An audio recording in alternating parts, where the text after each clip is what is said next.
Welcome to Lesson 7, Designing Experiments.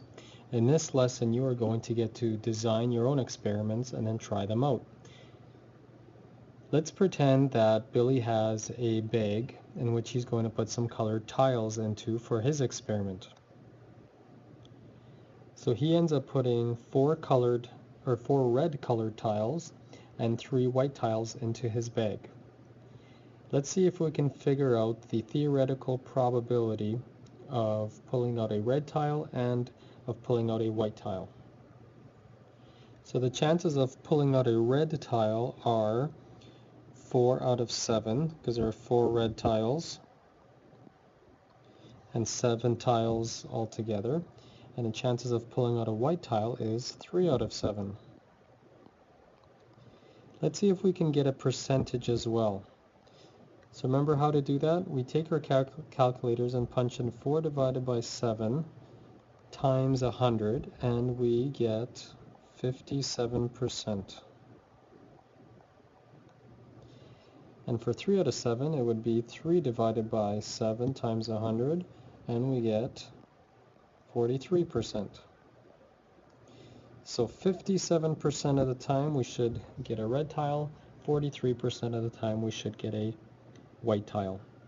So now Billy asks a classmate to try his experiment. So Billy asks his classmate Sally to pull out a tile out of the bag, record the color, put it back in, and then repeat the experiment 50 times. So out of 50 tries, she got 31 red tiles and 19 white tiles. And if we calculate the percentages, we get 62% red is what Sally got, and 38% for the white tiles.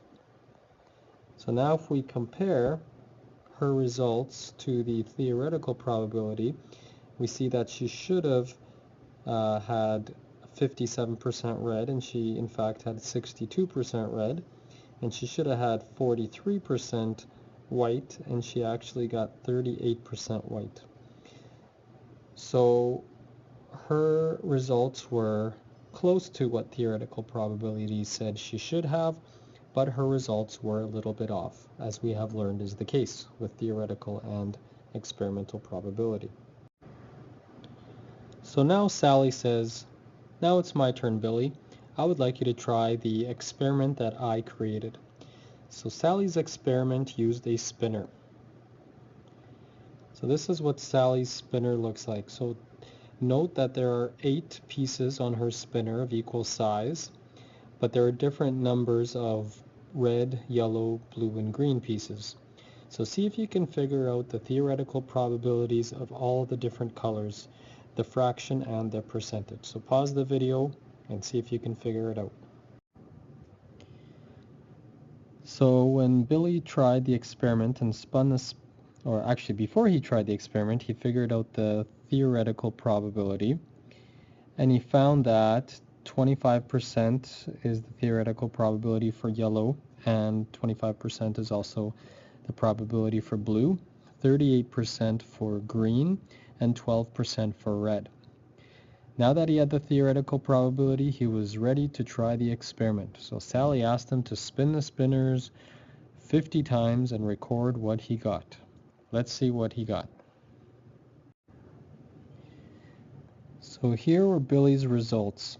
After he spun the spinner 50 times, he found that the red came up 14% of the time, the yellow came up 24% of the time, blue came up 22% of the time, and green came up 40% of the time. Go ahead and compare the experimental probability to the theoretical probability on the outside of the circle to see how close each one of the results is. And you'll notice that even though they're a little bit off, they're still fairly close. So that's it for Lesson 7, Designing Experiments. Go ahead and design your own experiments and have fun trying them out.